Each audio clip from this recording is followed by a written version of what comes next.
Hello students, हमारे YouTube channel पर आपका स्वागत है। अभी तक आपने वेक्टर के 3 वीडियो देख लिए हैं और वेक्टर का चौथा वीडियो आ रहा है। इसमें लास्ट टॉपिक अपन ने ये किया था सदिशों का वियोजन, यानी कि सदिशों को घटकों में तोड़ना। ठीक है, लास्ट टॉपिक अपन ने क्या किया था? सदिशों का घटकों में वियोजन, सदिशों का घटकों में वियोजन। ठीक है, यही किया था। सदिशों का घटकों में जब वियोजन किया जाता है, ये x दिशा, ये y दिशा, ये a वेक्टर। ठीक है, ये क्या है? a वेक्टर है। ठीक है, यहां से यहां तक की दूरी कितनी है? a है। यहां से यहां तक की दूरी कितनी है? a है। ठीक है, इसका घटक कितना होगा? इसका ये कोण थीटा है, तो a x वाला घटक किसके बराबर होगा? a कोस थीटा के बराबर। ठीक है, ए एक्स कोस थीटा के। ए वाई वाला घटक कितना होगा? कल अपन ने बताया था ए वाई इक्वल टू कितना हो जाएगा? ए साइन थीटा। वाई वाला घटक ये हो जाएगा।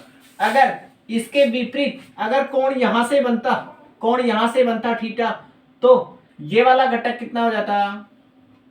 ये वाला घटक कितना हो जाता? ए कोस थीटा, और ये कितना हो जाता? ए साइन थीटा। ये एक्स दिशा, ये वाई दिशा। ठीक है, दोनों का कोण बनाने पर डिपेंड करता है कि आप कोण कहां से बना रहे हो। घटकों का वियोजन वहां से होगा जहां से आप कोण बना रहे हो। ठीक है, इस चीज का विशेष ध्यान रखें, इसमें कोई गलती ना करें। ठीक है, अपने पास एक प्रश्न आता है। ये क्वेश्चन है, एक आदमी एक रस्सी से शुरुआत में सबसे पहले ये 3 केजी का या 30 केजी का कोई द्रव्यमान लटका है। ठीक है, ये क्या है? m द्रव्यमान लटका है। 30 केजी का क्या है? ये कोई रस्सी है मेरे पास, ये कोई स्ट्रिंग है। ठीक है, इससे कोई m द्रव्यमान का कण लटका हुआ है, जिसका द्रव्यमान कितना है? 30 किलोग्राम। ठीक है, अब 30 किलोग्राम है, स्टार्ट। द्रव्यमान कितना है? 30 केजी है, और इस रस्सी को 400 न्यूटन बल से क्या किया जा रहा है? न्यूटन बल से खींचा जा रहा है। ठीक है, किधर की साइड? इधर की साइड। ठीक है, अपने को जैसे ही मैं इसको खींचूंगा तो क्या होगा? स्थिति क्या बनेगी? अपने को उसके बाद अपने को कोण का मान निकालना है। जैसे ही मैंने इसको खींचा है, खींचने के बाद बने कोण का मान निकालना है, और अपने को किसका मान निकालना है? टेंशन का मान निकालना है, तनाव का मान। जो वो वाली टेंशन नहीं निकालनी जो अपन लेते हैं। ठीक है, एग्जाम से पहले जो टेंशन लेती है वो टेंशन का मान नहीं निकालना। अपने कौन सी टेंशन का? इसमें तनाव का मान निकालना है। अपने को किसका मान निकालना है? तनाव का मान निकालना है। क्वेश्चन में यहाँ एक बार लिख देता हूं, इधर लिख देता हूं, उधर हल कर देंगे। क्वेश्चन ये है, एक रस्सी से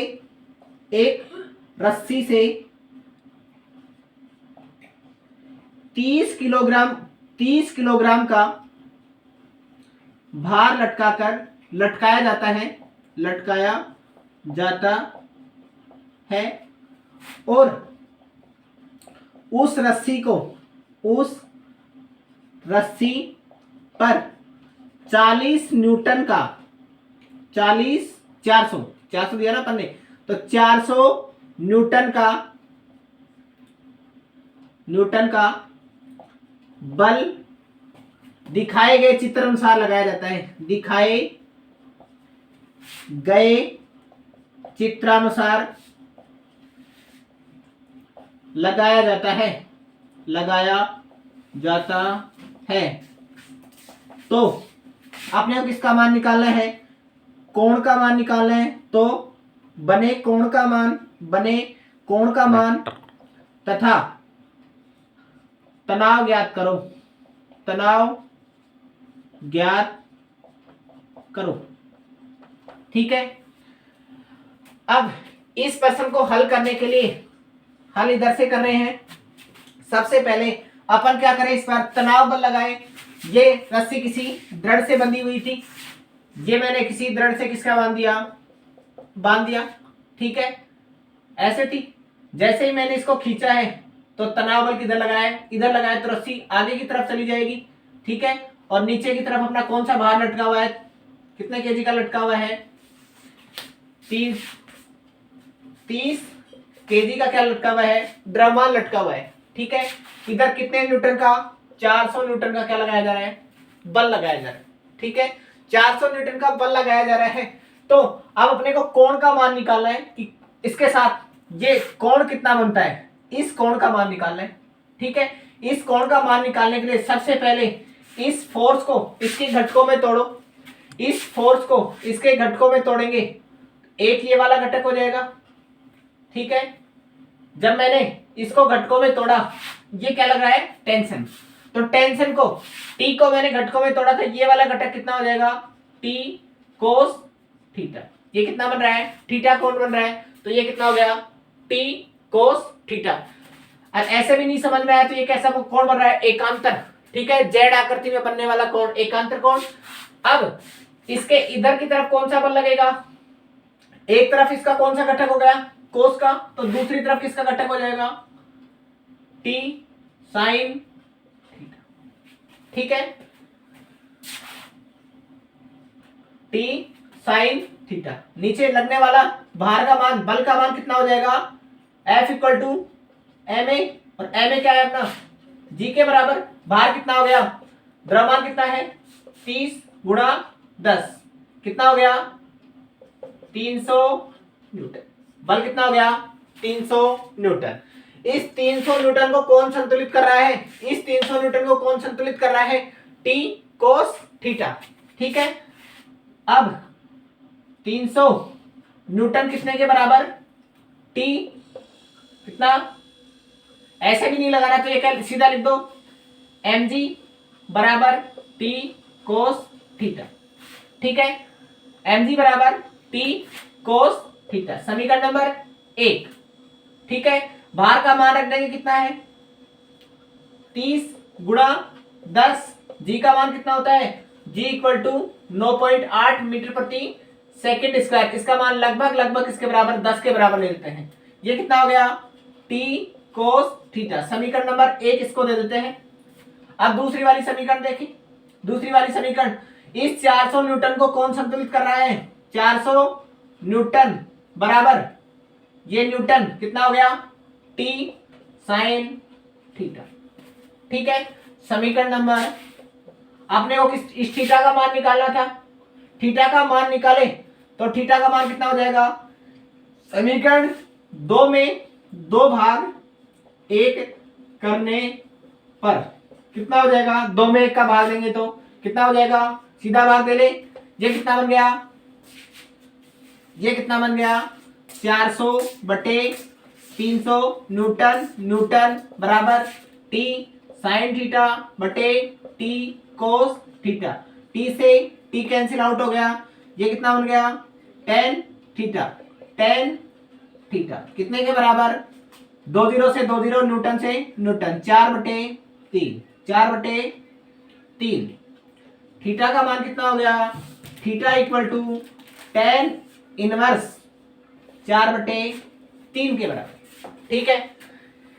अब 4 बटे 3 का मान निकालने के लिए अपने पास त्रिभुज का नियम चलता है, वो सबको याद होना चाहिए। त्रिभुज का नियम मैं तो एक बार यहां बता रहा हूं, एक बार नियम आपको मैं समझाने का प्रयास कर रहा हूं, ध्यान से समझना। इस प्रश्न को उतार लिया होगा, ठीक है। अभी इसको आगे हल करेंगे। आगे हल करने के लिए मैं आपको एक नियम बताऊंगा, उस नियम का होना भी आपको आना भी चाहिए, ठीक है। ये किसका मान आ गया, चलो इसको पहले प्रश्न को पूरा कर देते हैं। थीटा का मान कितना हो गया, टेन इनवर्स 4 बटे 3, ठीक है। थीटा का मान कितना हो गया, टेन इनवर्स 4 बटे 3, 4/3। किसका मान आ गया, टेन थीटा का मान, ठीक है। अब किसका मान चाहिए अपने को, टेंशन का मान और चाहिए, तो समीकरण 1 व 2 का वर्ग करके जोड़ने पर, ठीक है।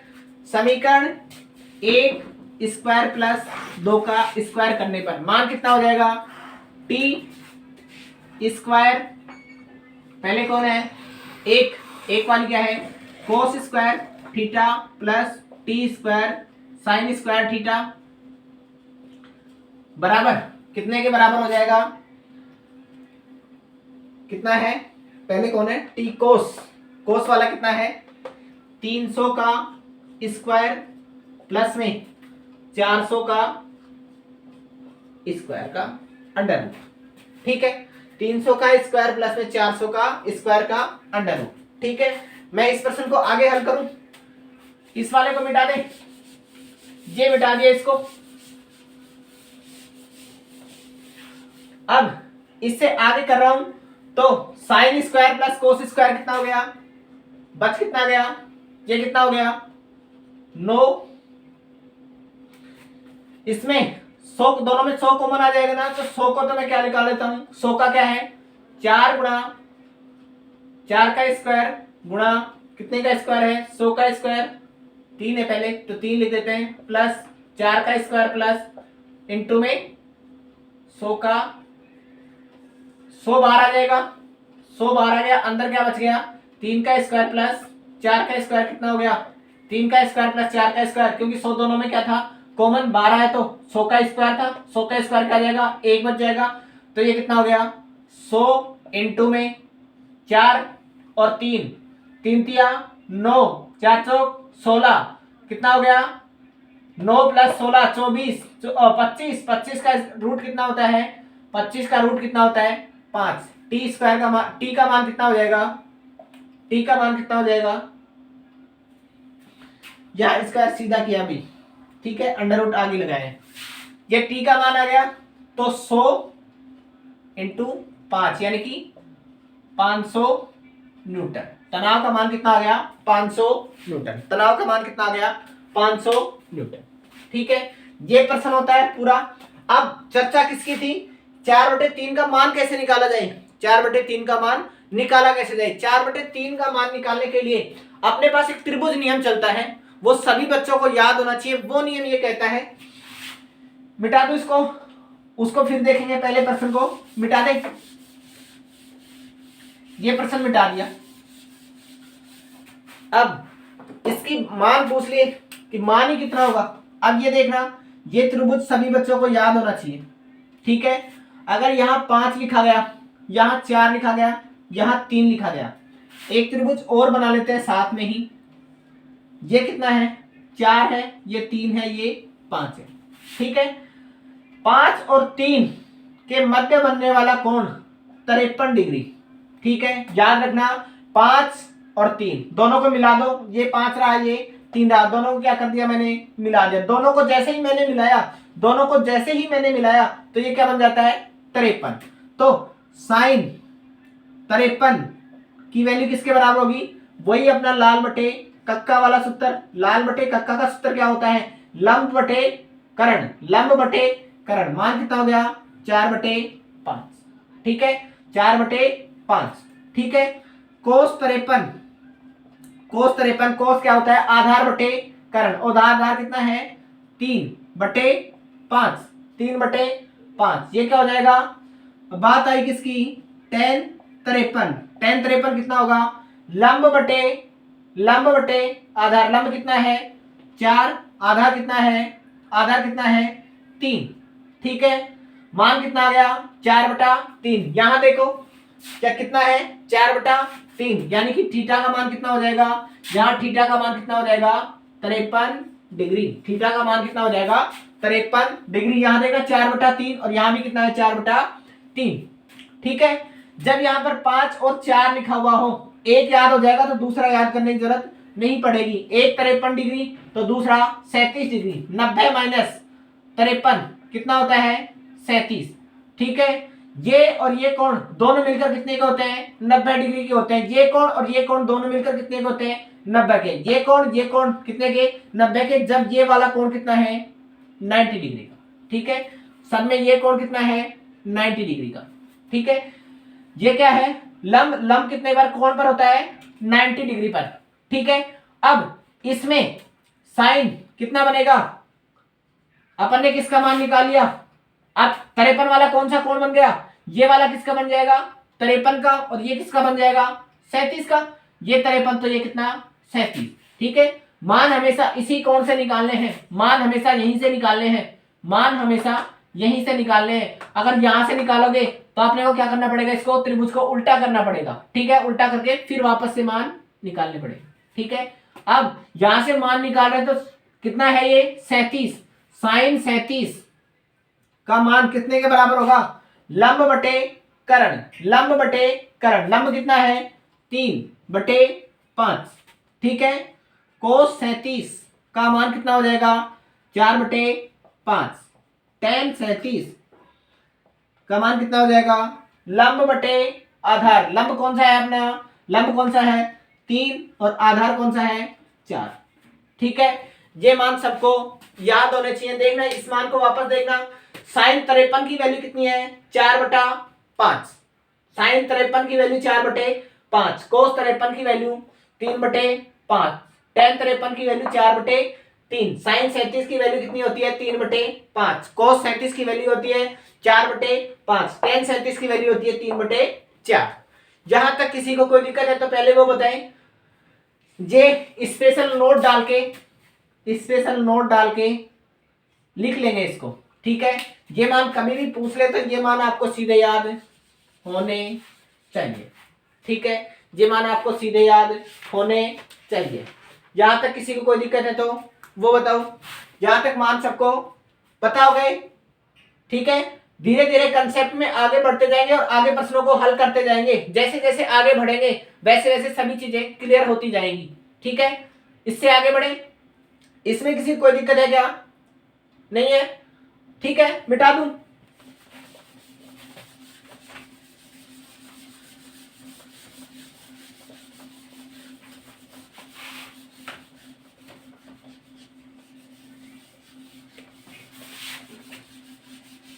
अब मुझे बताओ साइन 53 की वैल्यू कितनी होती है, साइन 53 की वैल्यू कितनी होती है।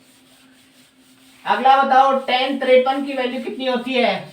शाबाश, सबने क्या बताया, सही बताया, सही सोचा है। सोचते हुए चले खुद, और खुद का परीक्षण खुद ही करना पड़ेगा, नहीं तो यूट्यूब पर मैं तो बता भी कह सकता हूं। ठीक है, अब इसके आगे अपन घटकों का वियोजन सीख लिया, घटकों का दो विमीय में वियोजन सीखा। लेकिन अगर अपने पास त्रिविमीय निर्देशांकों में मान दे दे तो अपन क्या करें, त्रिविम में दे दे तो त्रिविम को भी घटकों में तोड़ा जा सकता है। ठीक है, अगला वाला टॉपिक है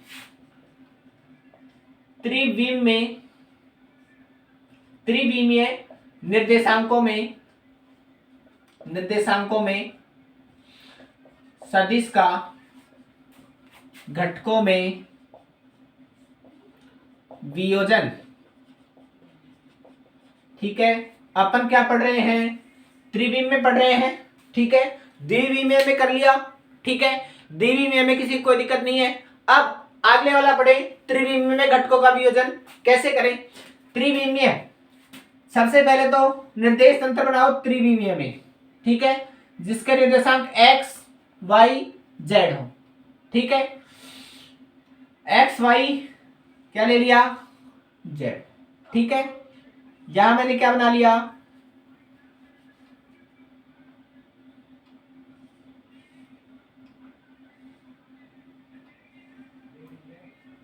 अब यहां त्रिविम में कोई निर्देशांक लूंगा और उसके निर्देशांक निकालने हैं। त्रिविम में कोई निर्देशांक लिया जाएगा और उसका मान निकालना है। मैं यहां पर कोई बिंदु ये मान लेता हूं।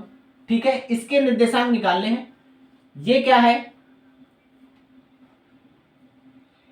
ये क्या है a, और ये वाला कितना है, ये P बिंदु है।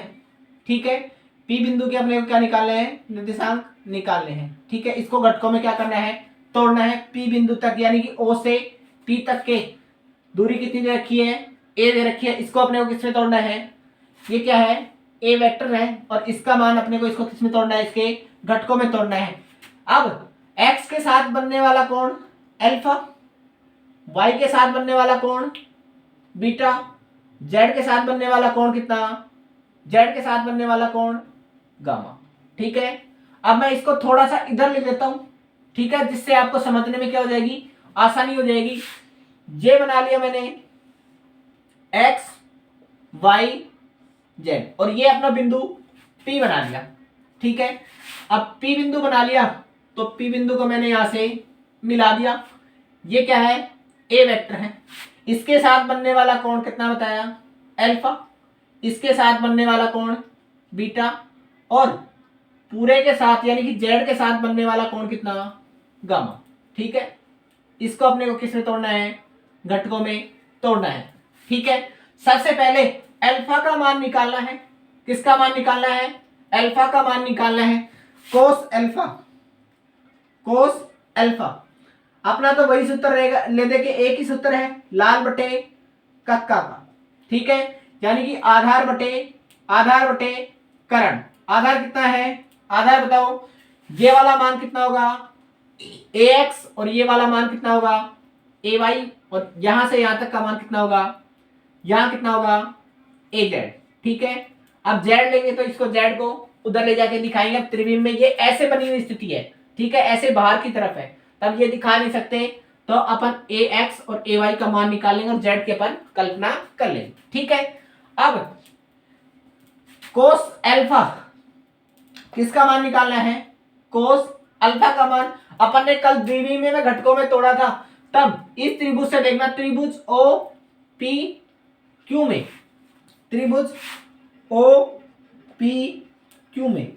ठीक है, कोस अल्फा का मान किसके बराबर? कोस अल्फा आधार कितना है? ओ क्यू बटे में इसका ओ पी। ओपी का मान कितना है? ओक्यू का मान कितना है? ओक्यू का मान ए एक्स के बराबर, ओपी का मान किसके बराबर? ए मोड के बराबर। ए एक्स का मान कितना हो गया? A X equal to A cos alpha. ठीक है, ए एक्स की वैल्यू कितनी आ गई? A cos alpha. A X की वैल्यू कितनी आ गई? A X equal to A cos alpha.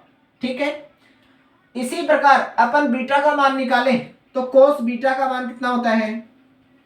Cos beta का मान कितना होता है? कोई बताओ देखा, कोस बीटा का मान कितना होगा? ऐसे कैसे? ए वाई बटे में ए का मोड। ए वाई की वैल्यू कितनी हो जाएगी? ए कोस बीटा। मान कितना हो गया? ए कोस बीटा। ठीक है, इसी प्रकार इसका तीसरा निर्देशांक निकालें तो तीसरा निर्देशांक कितना हो जाएगा? बताओ दिखा। तीसरा निर्देशांक हो जाएगा cos gamma equal to a z बटे में ए का मोड। ठीक है, ए जेड की वैल्यू कितनी हो जाएगी? ए कोस गामा के बराबर। ठीक है, ए कोस गामा के बराबर। ठीक है, अब अपने को इसका स्थिति सदिश पूछ लेता कि अपने त्रिविमीय निर्देशांकों में इस ए का स्थिति सदिश क्या होगा। स्थिति सदिश पूछ लेता, इसके निर्देशांक क्या हो जाएंगे? ए एक्स, ए वाई और ए जेड। ठीक है, यानी कि स्थिति सदिश पूछ लेता तो ए वेक्टर इक्वल टू स्थिति सदिश, स्थिति सदिश कितना होता? स्थिति सदिश का मान कितना होता है? A vector equal to A X I cap plus A Y J cap plus में ए जेड के कैप। अब इसका परिमाण पूछ लेता, तो परिमाण क्या हो जाता? ए वेक्टर का मोड क्या हो जाता? A x square plus A y square plus a z square का पूरे का क्या लग जाता? Under root. ये इसका क्या हो जाता? परिमाण हो जाता। ठीक है, परिमाण निकलवाता तो इसका क्या हो जाता? परिमाण 6 हो जाता। ठीक है, अपने को अब ए एक्स का मान रहा, ए वाई का मान रहा, ए जेड का मान रहा, तीनों मान किसमें रखें? स्थिति सदिश में क्या रखें? मान रखें। ठीक है, इसको कोई समीकरण दे दे क्या? समीकरण एक में ए एक्स, ए वाई, ए जेड के मान रखने पर रखें तो मान कितना हो जाएगा? स्थिति सदिश आ चुका अपने पास। ठीक है, अपने पास क्या आ चुका? स्थिति सदिश आ चुका है मान। ठीक है, या फिर अगर आपको इसमें भी दिक्कत आए तो सभी का क्या कर दे? स्क्वायर करके क्या कर दे? अपन जोड़ दे। स्क्वायर करके क्या कर दे? जोड़ दे। स्क्वायर करके जोड़ दे तो भी एक ही बात है, चाहे मान रख दो तो भी एक ही बात है। ठीक है, अब बताओ आपको क्या करना है, मान रख दे, तो मान रख के करें तो कितना हो जाएगा, जोड़ देते हैं, जोड़ना ज्यादा आसान रहेगा, मान रखने पर भी मान पर कोई फर्क नहीं पड़ेगा और अपन जोड़ेंगे तो भी कोई फर्क नहीं पड़ेगा। ठीक है, अपन समीकरण 2 में रखें तो फिर आसान हो जाएगा समीकरण 2 में रखना। ये क्या है, ax की वैल्यू है। ठीक है, चलो एक में भी रख देते हैं, 2 में भी रख, इसको एक में भी रख देते हैं, चलो रख ही देते हैं फिर, नहीं तो कहोगे कि ये क्या कर दिया, ax cos alpha I cap ay cos beta j cap plus az cos gamma k cap. ठीक है, ये क्या होगा इसका स्थिति सदिश, ये क्या हो गया इसका स्थिति सदिश। ठीक है, इसका अब इसका परिमाण निकालें तो परिमाण कितना हो जाएगा, पूरे का क्या हो जाएगा, इसका स्क्वायर प्लस इसका स्क्वायर, कभी भी आई कैप का स्क्वायर नहीं होगा, जे कैप का स्क्वायर नहीं होगा, के कैप का स्क्वायर नहीं होगा, ये क्या हो जाएंगे इसके गुणांक का क्या होगा स्क्वायर, इसके गुणांक का, ये अपन ने कल ये बात बता दी थी। ठीक है, ax cos अल्फा का square plus ay cos beta का square plus az cos gamma का क्या कर दिया स्क्वायर और पूरे का क्या लगा दिया अंडर रूट। ठीक है, अब ax का स्क्वायर हो गया, ay का स्क्वायर हो गया प्लस az का, और a ही है, ax नहीं है भाई, ये a ही है, ax का तो मान ही रख दिया, a ही है भाई ये। ठीक है, ax का तो मान ही रखा है, ये पूरा पद क्या हो गया, a का मोड इक्वल टू पूरा पद क्या हो गया, a सारों में क्या हो जाएगा कॉमन आ जाएगा, अंदर क्या बच जाएगा कोस square alpha plus cos square beta plus cos square gamma, और पूरे का क्या है अंडर रूट। ठीक है, पूरे का क्या है अंडर रूट। ठीक है, समीकरण नंबर 3, समीकरण 3 का वर्ग करने पर, वर्ग करें तो कितना हो जाएगा, a का square equal to a square cos square alpha plus cos square beta plus cos square gamma. ठीक है, अब a स्क्वायर से a स्क्वायर मान कितना बच गया, एक equal to cos square alpha plus cos square beta plus cos square gamma. कहने का अर्थ क्या हुआ, दिक कोजाओं के वर्ग का योग, दिक कोजाओं के, इसको क्या बोलते हैं, कोस को क्या बोलते हैं कोजा बोलते हैं, कोस को क्या बोलते हैं कोजा बोलते हैं। त्रिविमीय निर्देशांकों में दिक कोजाओं का वर्ग का मान कितना होता है, 1 होता है। अभी दोबारा सुनना, त्रिविम में दिक कोजाओं के वर्ग का स्क्वायर, दिक कोजाओं के वर्ग का मान, दिक कोजाओं के वर्ग का मान किसके बराबर होता है, 1 के बराबर होता है। ठीक है, किसके बराबर, ये क्या है दिक कोजा, दिक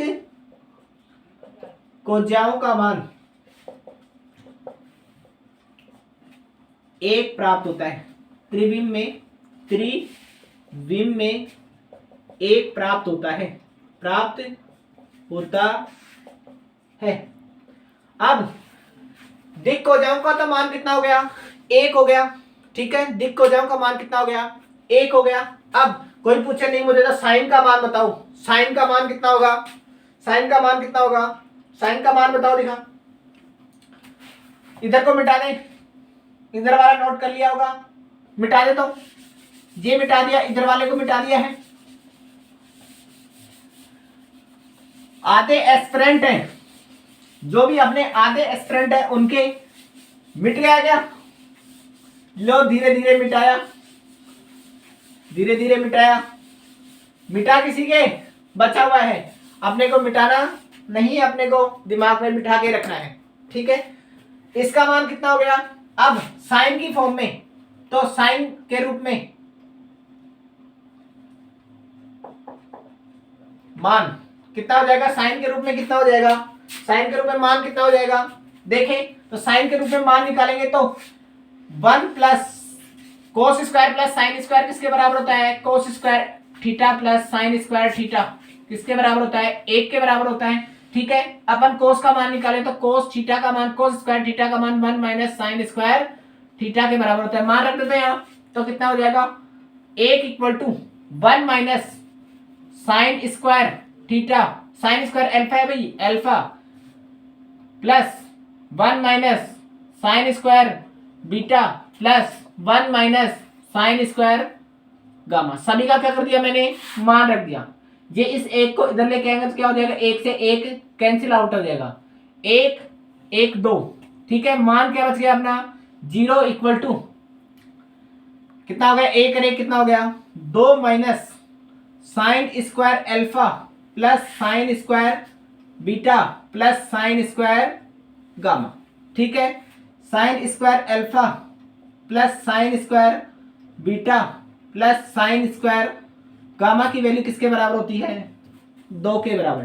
त्रिविमीय निर्देशांकों में साइन के स्क्वायर का वर्ग, साइन के स्क्वायर का वर्ग कितने के बराबर होता है, 2 के बराबर होता है, वो 2 के बराबर, हाँ 2 के बराबर।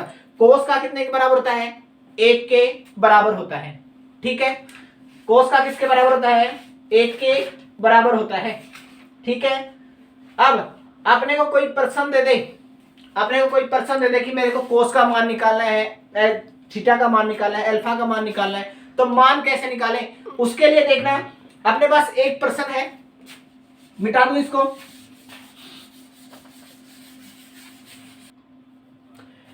अपने को अब ये प्रश्न दिया गया है, ए की वैल्यू 3i कैप प्लस में 4j कैप प्लस में 5k कैप है, तो अल्फा कोण, बीटा कोण और गामा कोणों के मान निकालने हैं, ठीक है। अभी अपन ने बताया ये मान निकालने के लिए अपने के पास क्या क्या होना चाहिए, अपने पास होना क्या क्या चाहिए, कोस अल्फा का मान निकालते हैं तो ax बटे में a का परिणामी, कोस गामा का मान निकालते हैं तो कोस बीटा का मान निकालते हैं तो कितना होता है ay बटे में a का परिमाणी, कोस गामा का वैल्यू निकालते हैं तो a z बटे में a का परिमाण, ठीक है। परिमाण का मान पता चल जाए तो अपने किसके मान निकल जाएंगे, इसके alpha cos beta cos gamma के मान क्या हो जाएंगे, निकल जाएंगे, ठीक है। अब इसका मान निकालने के लिए सबसे पहले ये देखो अपने को मान किसका चाहिए, ax का मान ये क्या रहा, a वेक्टर इक्वल टू ये किसके बराबर होगा, ax i कैप प्लस में ay j कैप प्लस में az, यही होती है अपनी इक्वेशन स्थिति सदिश की, पोजीशन वेक्टर की। ये ax का मान दे रखा है, ये ay का मान दे रखा है, ये az का मान दे रखा है, तीनों मान दे रखे हैं। अब अपने को मान किसका निकालना है, कोस अल्फा का, ठीक है। कोस अल्फा का मान निकालने तो हमने को क्या निकालना पड़ेगा, सबसे पहले a का परिमाण। परिमाण कैसे निकालते हैं, 3 का स्क्वायर प्लस 4 का स्क्वायर प्लस 5 का स्क्वायर, 3 का स्क्वायर प्लस 4 का स्क्वायर प्लस 5 का स्क्वायर कितना हो गया, 9 प्लस कितना हो गया 16 प्लस 25 का अंडर रूट कितना हो गया टोटल 50। अपने पास क्या हो गया टोटल 50, ठीक है। जब मुझे कोस अल्फा का मान निकालना होगा, कोस अल्फा का मान निकालना होगा तो सबसे पहले देखो ऊपर ax का मान कितना है, जो i कैप है वो ax की तरह कार्य करेगा और j कैप किसकी तरह कार्य करेगा, ay की तरह कार्य करेगा, और अपने पास ये k कैप का गुणांक किसकी तरह कार्य करेगा, az की तरह कार्य करेगा। ax का मान कितना है 3 बटे में कितना है, कितना हो गया 3 बटे में रूट 50, ठीक है। अब इसको और आगे हल करना चाहूं तो अल्फा का मान किसके बराबर हो गया, कोस इनवर्स 3 बटे 50 का अंडर रूट, 3 बटे 50 का क्या हो जाएगा अंडर रूट, ठीक है। इसका मान निकालना चाहूं तो कितना हो जाएगा, ए वाई का कंपोनेंट कौन सा है 4 बटे में कितना हो गया 50, तो बीटा का मान किसके बराबर, कोस इनवर्स 4 बटे में रूट 50, ठीक है।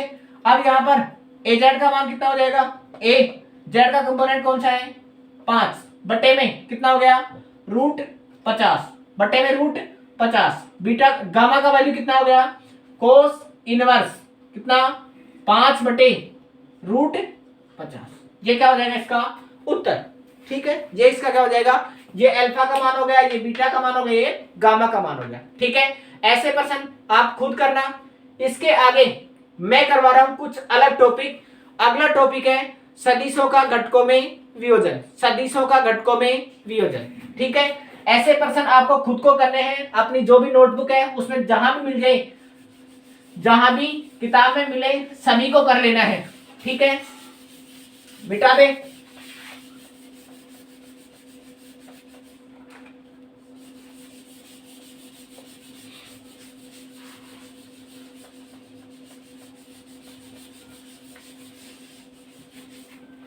अगला आता है सदिशों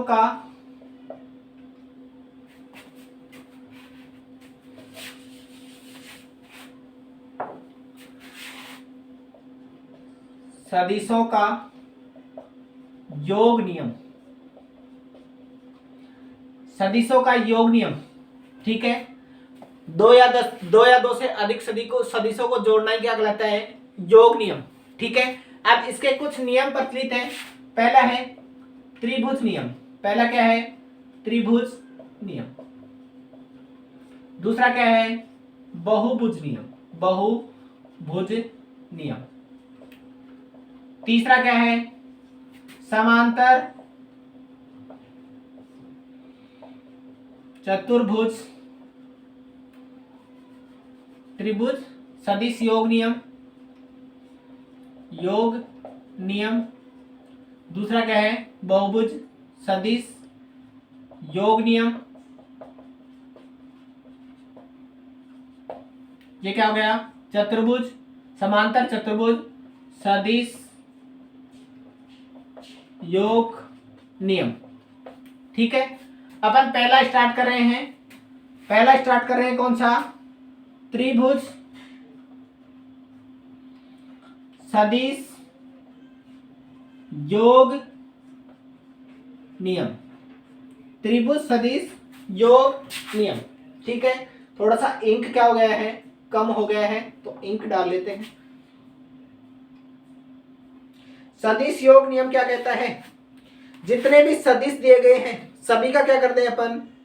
जोड़ कर दें। योग नियम तो नाम ही क्या हो गया? जोड़ से है, तो क्या कर देंगे अपन? जोड़ कर देंगे, ठीक है। अब त्रिभुज नियम क्या कहता है? त्रिभुज ये नियम ये कहता है जब दो सदिशों को जोड़ा जाएगा तो इसकी तीसरी भुजा इसके परिमाण को बताएगी, जो इसकी दिशा में क्या होगी? विपरीत होगी, ठीक है। क्या बताएगा? जब तीन सदिशों को त्रिभुज रूप में जोड़ा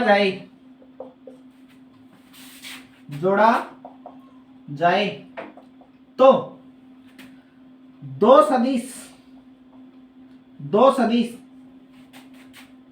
समान दिशा में होंगे तथा तीसरा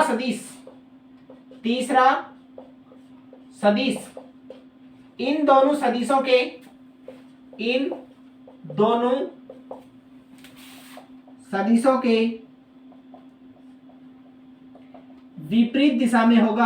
विपरीत दिशा में होगा, जो इन दोनों त्रिभुजों के इन दोनों सदिशों के परिमाण को बताता है। कहने का देखना, ये दो सदिश है, ठीक है। ये अपने क्या है? त्रिभुज है, ठीक है। इसमें एक सदिश की दिशा ये रही, दूसरे सदिश की दिशा ये रही, तीसरे सदिश की दिशा इसके क्या होगी? विपरीत होगी। दोबारा बना दे। एक सदिश ये रहा, ठीक है, इसकी दिशा आगे की तरफ, ये ए सदिश, ठीक है। इसके विपरीत ये है क्या है? बी सदिश, ठीक है। सेम दिशा में चल रहे हैं, सेम ही दिशा है। तीर किसको बताता है? दिशा को बताता है। अब इन दोनों सदिशों का परिमाण कहां होगा? इसकी तीसरी भुजा होगी, ठीक है। इन दोनों सदिशों का परिमाण कौन सी होगी? तीसरी भुजा होगी, जो इनके क्या होगी? विपरीत दिशा में। ये एक दिशा में जा रहे हैं, ये क्या जा रहे हैं? एक दिशा में, और ये क्या जा रहा है? इनके विपरीत दिशा। जोड़ दें।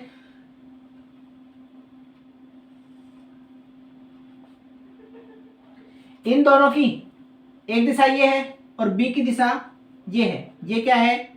B vector.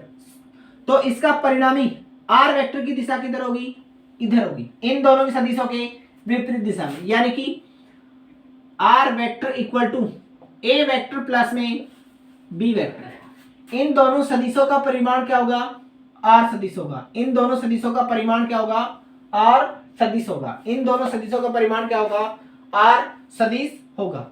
ठीक है, अब कहने का अर्थ क्या, तीनों सदिशों का योग, कहने का अर्थ यह है कि a प्लस में b प्लस में r का मान कितना होता है, 0 होता है। तीनों का योग कितना होता है, 0 होता है। अब देखना, अब यहां पर r की दिशा a उसी दिशा में, b उसी दिशा में, r का मान क्या रखा जाएगा, माइनस में रखा जाएगा। r का मान किस में रखा जाएगा, माइनस में। ठीक है, चलो इसको प्रूफ करके दिखा देते हैं। तीनों का मान क्या होना चाहिए, 0 होना चाहिए। प्रूफ करके दिखाए। ये मेरे पास एक a सदिश है, ये मेरे पास b सदिश है, और ये क्या है, c सदिश है। ठीक है, तीनों का योग कितने के बराबर, ये लगा लिए। अब देखो ये क्या बताता है, a प्लस में b प्लस में c का मान कितना होना चाहिए, 0 होना चाहिए। लेकिन कभी 0 हो सकता है क्या, तीन समान संख्याएं एक ही दिशा में चलती हुई जुड़ती हैं, तो उनका मान कभी 0 हो सकता है क्या, नहीं हो सकता, कभी भी 0 नहीं हो सकता। ये r वेक्टर की दिशा किसमें है, माइनस में है। r वेक्टर की दिशा किसमें है, माइनस में है। ठीक है, अब मान 0 हो जाएगा। ठीक है, अब इसका मान कभी 0 हो सकता है, इसका मान कभी भी 0 नहीं हो सकता। इसका मान 0 करने के लिए एक दिशा क्या होना पड़ेगा, इसके विपरीत होना पड़ेगा। इसलिए कहा जा सकता है कि किसका पालन करता है, r vector equal to a plus में b equal to r vector, यानी कि a plus b plus plus में ये क्या है, माइनस r। माइनस किसको प्रदर्शित करता है, इसकी दिशा को। इधर को क्या लिया, प्लस, इधर को क्या लिया, प्लस, तो इसके विपरीत वाले को क्या लिया जाएगा, माइनस। ठीक है, अब इस पर आधारित एक प्रश्न देते हैं, वो प्रश्न करके दिखाना। मिटा दूं, ये मैंने मिटा दिया।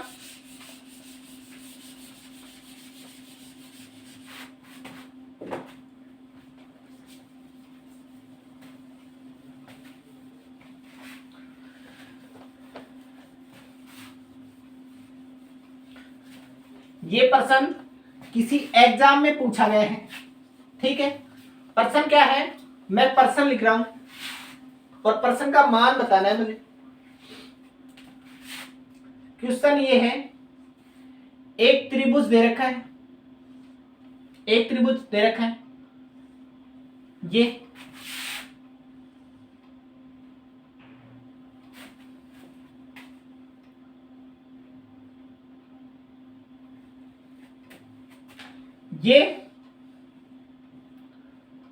और ये, चलो इसको चेंज कर लेते हैं।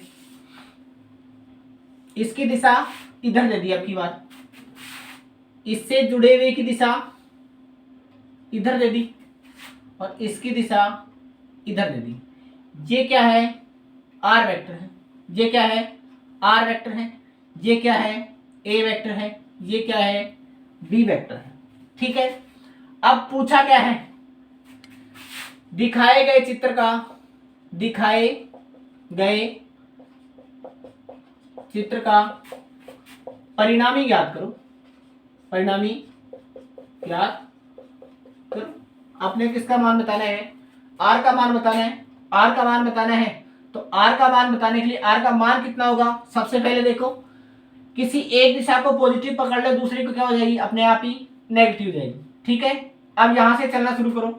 ये दिशा क्या है, उल्टी है। ठीक है, यानी कि माइनस ए वेक्टर। ठीक है, इसके आगे बढ़ो, इसी दिशा में जुड़ रहा है, तो माइनस कौन सा है, आर वेक्टर।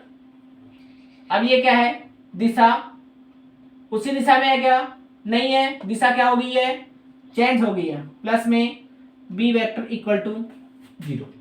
ठीक है, तीनों का मान क्या है, 0 है। तीनों का योग क्या होना चाहिए, 0 होना चाहिए। ठीक है, अगर किसी को ऐसे भी अच्छा लग रहा तो दूसरी टेक्निक अपने पास, आप इसको पकड़ लो पॉजिटिव, इसको पकड़ लिया पॉजिटिव, ये क्या हो जाएगा, ये कैसा हो गया, ये पॉजिटिव, तो ये भी क्या हो जाएगा, आर भी पॉजिटिव।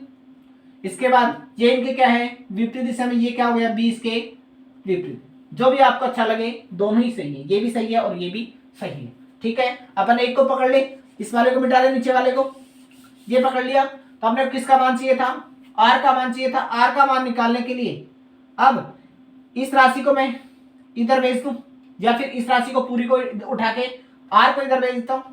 आर को मैंने इधर भेज दिया, आर को इधर भेज दिया, तो इधर क्या बच गया, ए प्लस में बी वेक्टर का मान किसके बराबर, आर वेक्टर, यानी कि आर वेक्टर बराबर बी वेक्टर माइनस ए वेक्टर।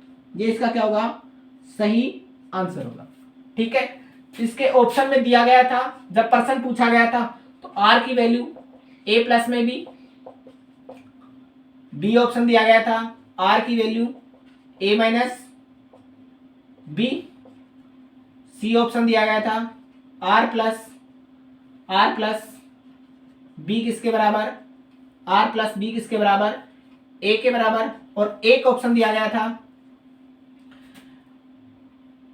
एक ऑप्शन क्या दिया गया था, डी ऑप्शन दिया गया था, r plus a vector equal to b vector के बराबर। ठीक है, ये ऑप्शन में दिया गया था। अब इस ऑप्शन से देखो, इससे पहचानो इसमें कौन सा ऑप्शन सही है।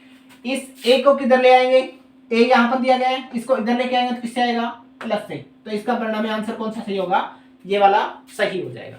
ठीक है, ये तो था अपना त्रिभुज नियम। ठीक है, बहुभुज नियम, दूसरा नियम क्या है, बहुभुज नियम, जिसमें सभी भुजाएं एक ही दिशा में, जैसे अपने त्रिभुज में पढ़ा, दो भुजाएं एक ही दिशा में चलती हुई जुड़ती हैं, तथा तीसरी भुजा इनके परिणामी को क्या करती है, बताती है, इनके क्या बताती है, परिणामी को बताती है। ठीक है, तीसरी भुजा इनके क्या बताती है, परिणामी को बताती है।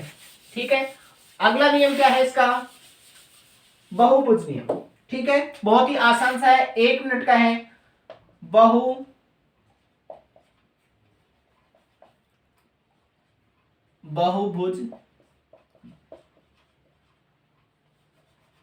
बहुभुज सदिश योग नियम। बहुभुज सदिश योग नियम क्या कहता है, दूसरा नंबर है ये, जब बहुत सारे सदिश एक ही दिशा में चलते हुए जुड़ते हैं, जब बहुत सारे सदिश एक ही दिशा में चलते हुए जुड़ते हैं और इनका परिणामी अंतिम वाली भुजा इनके परिणामी को बताती है, वो इन सभी के क्या होती है, विपरीत दिशा में होती है। अंतिम वाली दिशा इनके क्या बताती है, परिणामी को बताती है, जो इनके विपरीत दिशा में होती है। ठीक है, अंतिम भुजा किसको बताती है, इसके परिणामी को बताती है, वो इन सभी सदिशों के विपरीत दिशा में होती है। जब बहुत सारे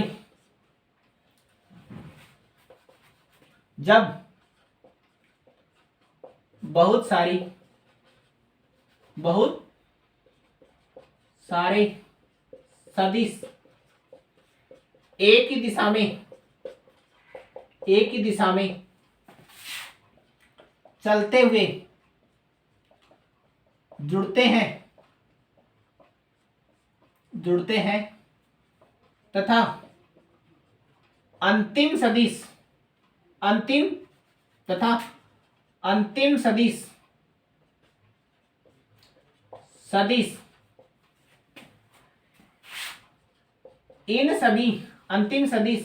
इन सभी सदिशों के विपरीत